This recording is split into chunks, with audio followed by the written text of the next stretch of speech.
NovoCure. Take a look at the monthly or daily real quick.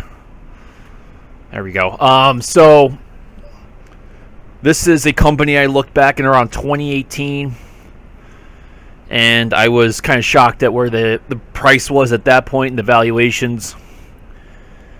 And I was like, it's kind of still speculative. And then, you know, they've been on a decent winning streak in terms of the clinic. And, you know, 2020, 2021 in terms of biotech and healthcare was on a run. So it just blew it out of control for me in terms of their valuations. Just got crazy. But in general, these guys, very impressive in terms of their technology. And the intrinsic value, like potential, is I mean, this could be worth. It could easily grow into the valuations. Let's just say that. All right, so this is a member suggestion today. So I'm going to take a look. I'll do a decent overview, brief overview of pipeline and technology, how it works. We'll take a look at the investor slides. Talk about valuations, and then we'll take a look at, we'll come back to the technicals if we want to see if we can find maybe a technical entry, and then also discuss like a valuation that we're willing to pay for, and maybe we can come up with some buy targets. We'll see. But all right, so NVCR, NovoCure. Let's do their therapy first. So what they do is they work on electrical fields for treating oncology, so solid tumors. Glioblastoma is the one that I remember them for, and I think that was their first approved, and I think they're in both recurrent and newly diagnosed. But anyway, so the idea is that they're using creating electrical field around the brain or around in the skull, and by doing pushing the electrical fields through, they're disrupting the cancer's ability to do mitosis, and I think there's several other things that they're disrupting key. What's the word I'm looking for? Processes in cellular division, and they're disrupting the proteins inside the cells. Let's see if I can find. Let's see. Actually, let's go. Let's see if we can find their. So yeah, so their idea is that they're just interrupting the mitotic spindle formation. So if you guys remember biology, they got the spindles that, you know, when the cells, everything starts to migrate towards the poles, and then you got the mitotic spindles, which is where everything's going to cleave, right? Going to break apart. If you disrupt these from actually occurring, like getting this to be strong enough to work, and they won't get the division, and eventually the cells will have to die, because once it starts going down that road and it can't complete it, it's destroyed its own ability to function as one single cell. So why is that big? Well, not only are you stopping it from growing, but obviously once the cell starts to divide, and it can't do it correctly, it's gonna, like I said, it's gonna basically die off. So you're not only stopping growth, but hopefully you're shrinking the tumor over time. This is a natural process that this happens sometimes in our own body, period, and the cells just die off. So our body has all the internal mechanisms and ability to take care of its dying cells in the first place. So it's not like it's going to be an overly toxic event. Your body can handle it. So we're not pumping ourselves full of chemo and other types of oncology agents that could be toxic. It's being done at, I would assume, a relatively controlled manner. Maybe they can adjust it to be a little more aggressive or less aggressive, but point being is you're just stopping it from the cells from essentially completing what they need to do to survive and expand and proliferate. Anyway, so this is the product they use for the glioblastoma, which is brain tumor, a type of brain tumor. Put these around the head. They got a little beanie that he put on to protect the pads. It's creating the electrical field generator, electrical field generator, and transducer arrays. Oh, there you go. Glioblastoma is probably one of the best ones to go after first. Such a terrible disease. You can see, I mean, this is how long the average person who's being diagnosed with, so you know, you'd be lucky if you get to 1.5 years with it. 5 to 10%.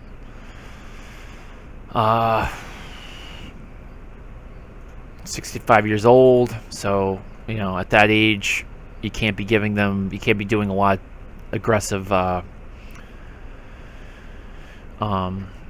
surgeries,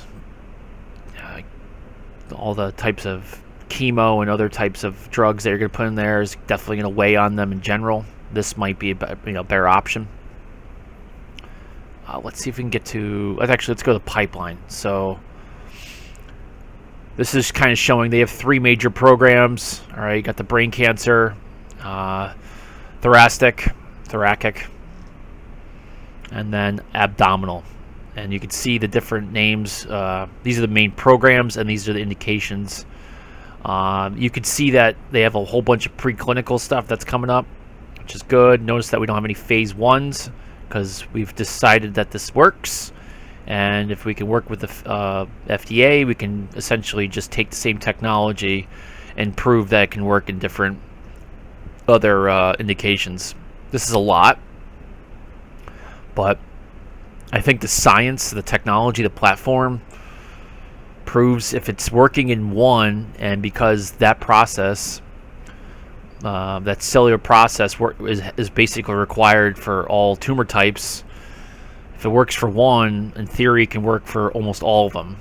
So that's a good the thing to think about is this is just, it might be a matter of time to get this to work for every type of physical solid tumor.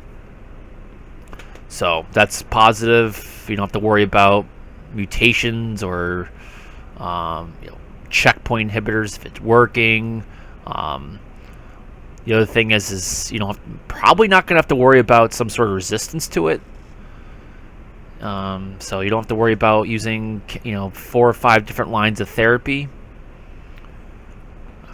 Something becomes resistance to it, or it just never works in the first place. So that's good. There's a lot of positives to this. Let's go back to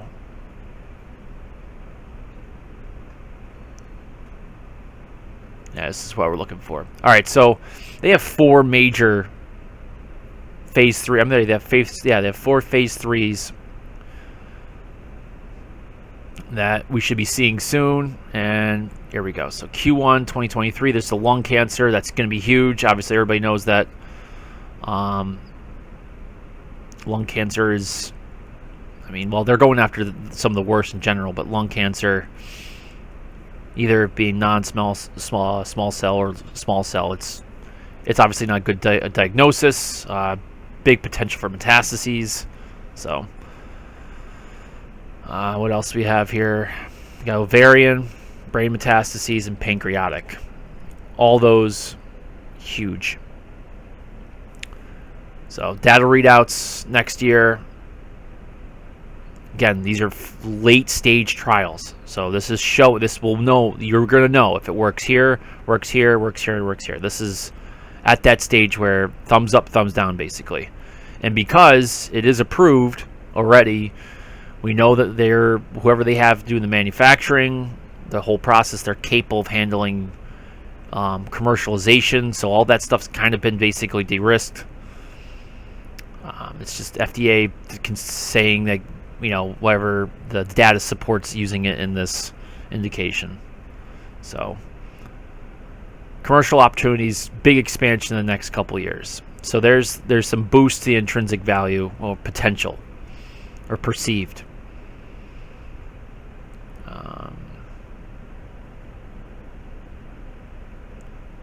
So they're working on next gen stuff. So this is their idea to the next.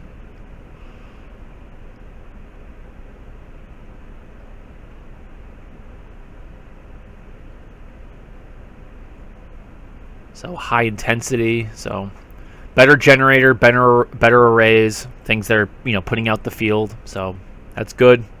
And the software to use it, beautiful.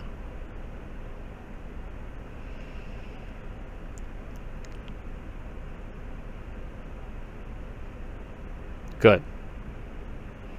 So they need something to put the brakes on something immediately. They're working on it. Boom. Boom, boom, boom, boom. Beautiful, awesome, great. We love it. So they got a point. They have something now. They got stuff coming on the way too. And then here's the 2024. So you can see again, this is going over what's happened in the last couple years and these phase 3 data readouts that we have in 23, 24.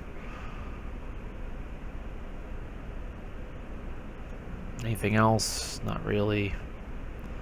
I'm not going to go down into all this. Maybe someday I'll sit down and really drag this out for us, but lay it out. What's next? Oh, so let's get on to the big issue that I have. And it's not that bad right now, but this is the reason why I've stayed away for such a long time. Is this the growth? I shouldn't say that. The valuation is the real issue. Here we go. So the valuation. This is considering we've seen a strong sell-off over the last year, but look at these valuations. I mean, it's crazy for what it is now, what they are now in terms of price to sales, price to book. So if you're buying for right now, you're banking on the fact that the company will get the data, which if you're in phase 3 at this point, obviously prior clinical trials has shown some promise, but you're betting that all these show some efficacy, safety holds up, and these things are getting approved, right? And then as they get more and more approved, companies, insurance companies, willing to reimburse, because, you know, again, this is something you just wear. You're not requiring huge, long hospital stays. You got to, I mean, this is beautiful if it really works out. So these should change. And actually, let's take a look at the earnings. They're going to have massive reinvestment probably for the next few years, but yeah, so, I mean, here's the idea. This is annual. Good. Yeah, oh yeah. So EPS, negative EPS. They're looking for a positive EPS by 2026. That's fair, I think. And growth decent this year. And then just, so if they get in 2023, yeah, probably by 2025, we should start seeing a nice little bump. But the current industry average for these guys, you're looking at around, this is what should be healthy. So they should be pulling in 1.79. So these guys won't be really, you're buying for 2027 right now.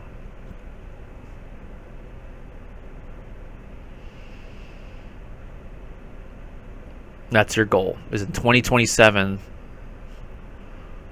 $75, $76 a share is fair price.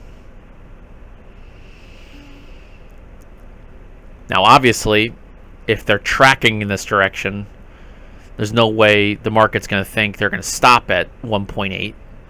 The market's going to think they're going to go to 5.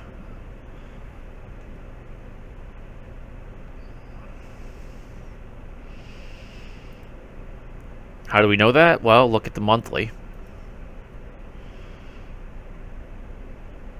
Again, I was looking at these guys back in 2018, and I was like, this is a little too early for what it is.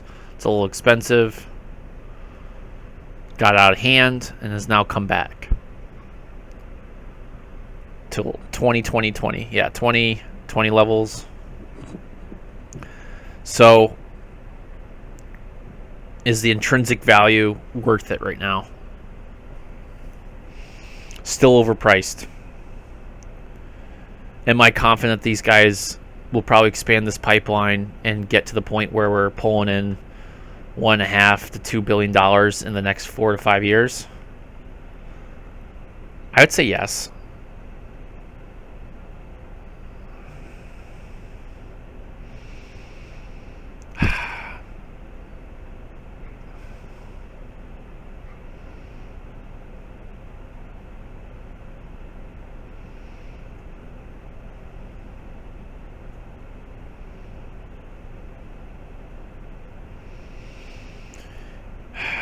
This is where you got to think.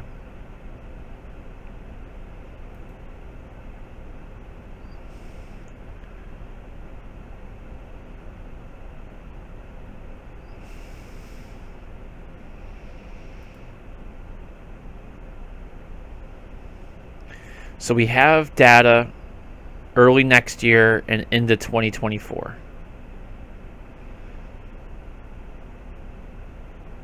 So if we're going to try to trade this to get to a house money state, right?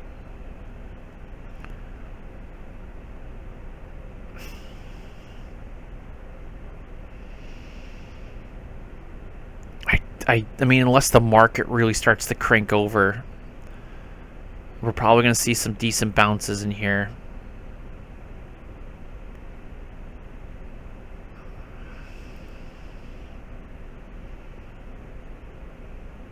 Yeah, so let's think that. I mean, it's basing out. It's been basing out nicely. Now consider that here's the top of January. Like, if this followed what was going on overall with the market, right?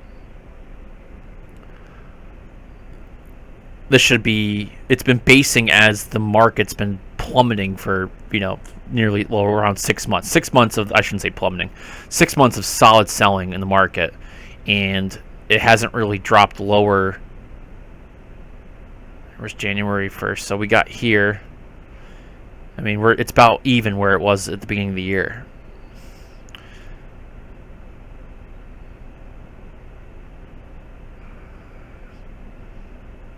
Let's put the monthly in here and see where we're at. Oh, that looks good. You put that monthly overlay and this thing starts looking nice. So, kind of like a quad bottom going here. And we could see the monthly RSI kind of double bottomed here. Daily RSI dropped below the monthly, which was rising, and now we got a little bit of a snapback here. Obviously no real trend, but we could see that it broke down or broke out of these guys. And, that's even one right there you can see. I gotta lay it right on top of it. I'll zoom in to see it so you guys can see it. But there's one right there. And you can see it retested it right there. So it's even. Now we just need, here's the thing, you need one of these, but down here, we don't have one of those really yet. I mean, maybe this is the start of one, but we need a confirmation to come back into it. That's a high, like you can see that's like a nice solid green day. I don't know if there's data or update there, but that's pretty flat. So maybe that's one, and of course there's a possibility that this is one here.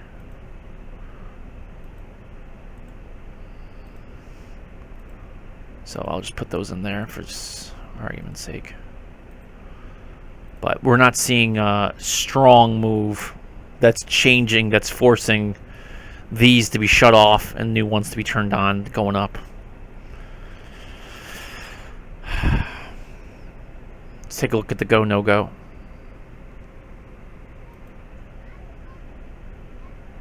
Transition right now.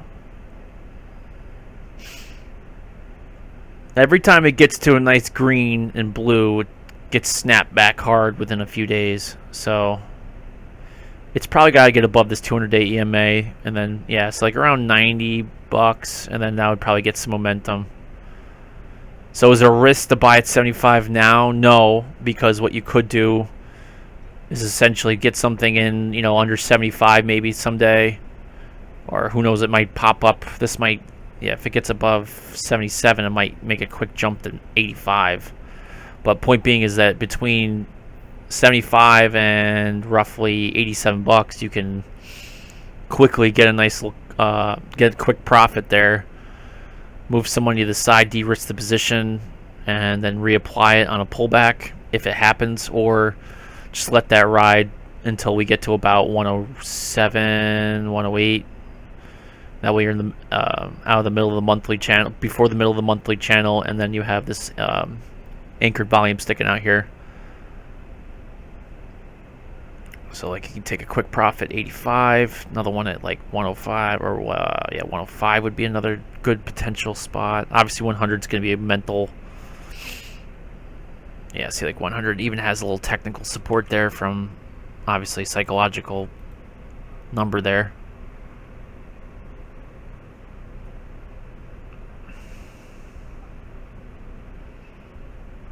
I think the 200-day EMA in this cap right here is going to be a little bit of an issue. This 80, 89, 90 area. And then you're going to have a little bit an issue at 100.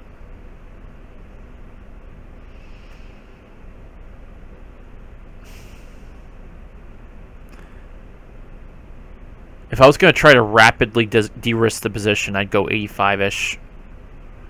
And then again, a little bit over 100. Obviously, the 100 is going to be an issue, but I wouldn't want to go 85 then 100. That'd be selling at two profit targets pretty quickly.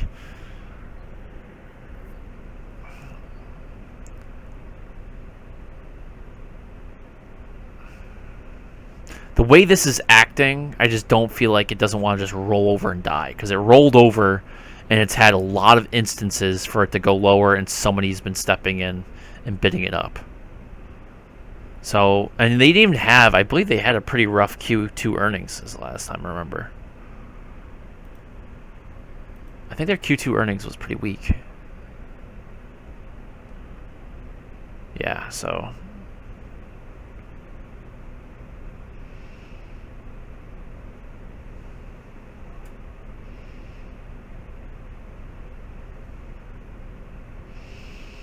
So their burn is a little bit elevated compared to what the street wants. But they're reporting some growth. Maybe that's the issue.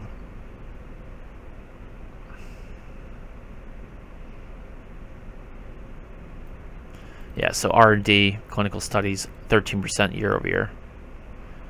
And then marketing, sales and marketing up 30. Yeah, so let's take a look at their cash position real quick.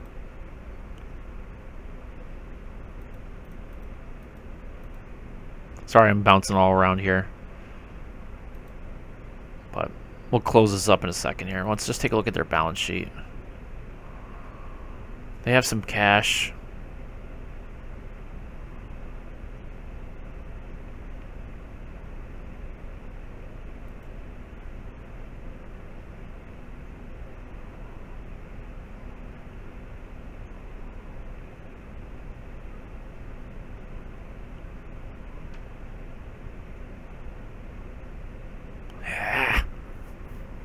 Decent debt too.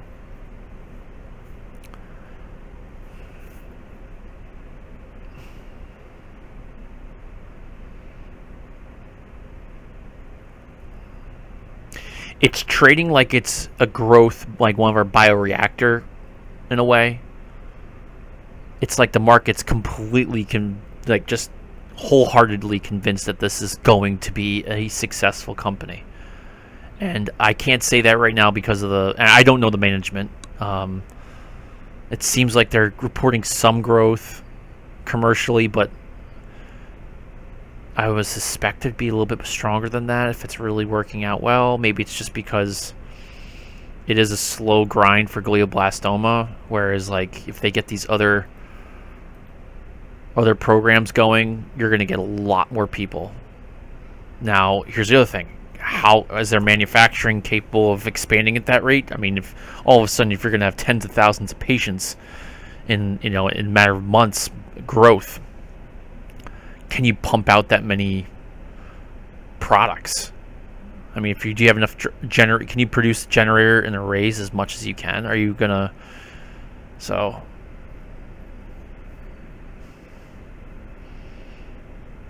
I'll have to dig in a little bit deeper. Again, this is just an overview from a member requesting this today, so this is almost a pure reaction without the. I mean, yeah, I do know about the company and what they do, but I'll have to dig a little bit deeper in terms of how their manufacturing is.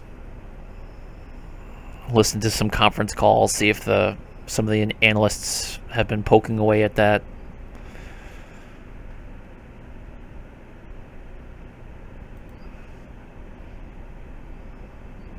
Wall Street's very profitable, though. Momentum's meh.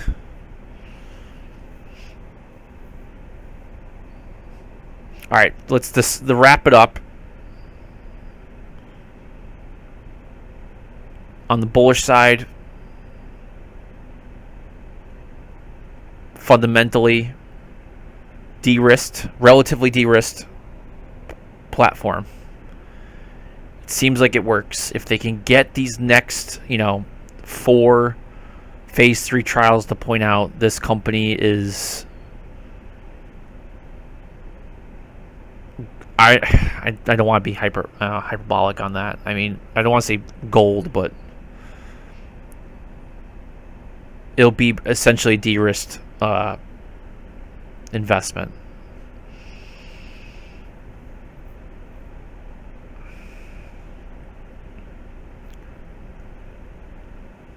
Clinically, it's good. Commercially, not looking hot so far. So I'm going to give that the commercially right now, kind of bearish. A little bit of unknown on capacity, supply chain, what they can do with that. Can they physically grow quick enough with the expansion that they could get with those 4 programs in the next few years? Other thing about the clinical and technology-wise, maybe it's a question that needs. I don't know the answer to it, but it would appear that this technology can be applied to every solid tumor, because cellular division is essential, right? So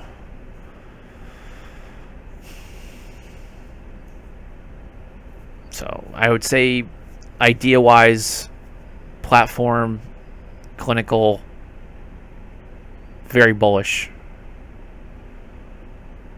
Potentially bearish, commercial potential. Can they, supplies, manufacturing. Are payers really liking the price? How quickly can they get this implemented into, what's the word, in the treatment paradigms? Is this something that's put on right away? Like, it'd be nice if this was just a no-brainer. Like, you got cancer, this is what we're doing. So there's that. Oh, man.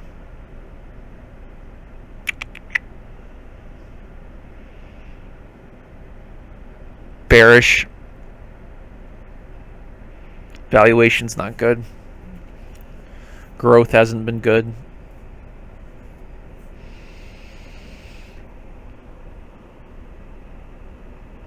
So valuation's not good right now. But where you get the idea of,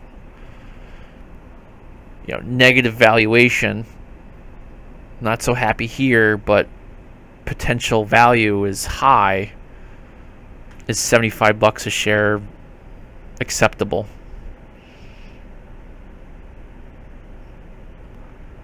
Maybe enough to dip your toe in, but maybe not. Obviously, not to go. I would not push all your chips in. But now, if we go to the technical side of it, again, let's go back to the story where here's January, and if this was the market, this is what the market did over from January to about June or July. Really, this is basically what it did. This thing's been going essentially sideways during where the market's doing mostly this.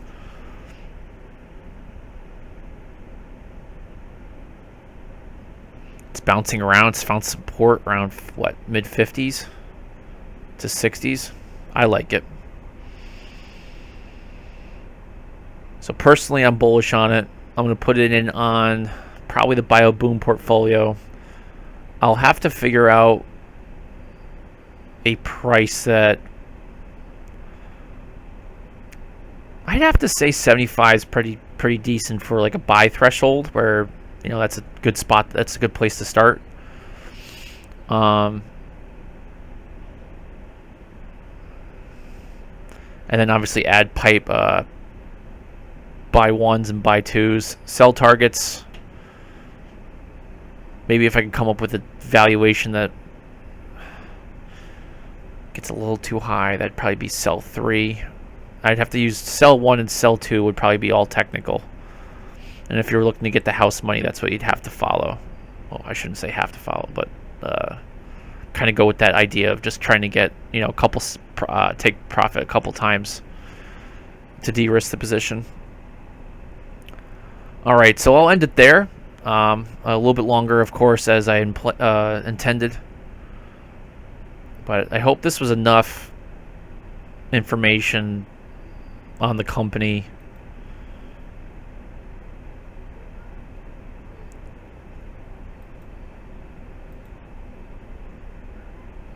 And if I had to boil it down to 2 positives, it would be this idea works, and it could be applied to basically every physical, solid tumor. And the other positive thing is the market was falling apart and this thing was trading sideways. So people are looking to accumulate it, and they weren't letting it go. Somebody with some money thinks that this is a decent price for it. And if they could show, say, in the first quarter,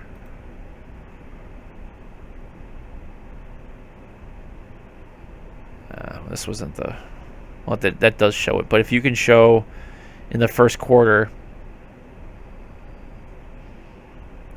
that this thing works in lung cancer,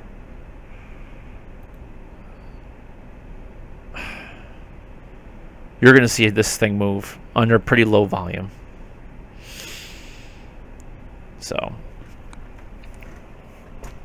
it's probably worth a shot, because even if this thing sells off for some particular, say, like, the next the next earnings report is again showing very little growth and high cash burn, this thing drops a little bit more and goes through our buy ones, buy twos. That data shows that it works in non-small or lung cancer. It should probably quickly rebound. So there it is. All right, so NovoCure, I'm going to probably put it into the BioBoom portfolio sometime this weekend, come up with some prices for us, and we'll go from there. All right, nice call. Thanks for bringing this back to my attention. And we'll see it in the portfolio, like I said, probably by tomorrow or Monday. All right, enjoy the rest of your weekend.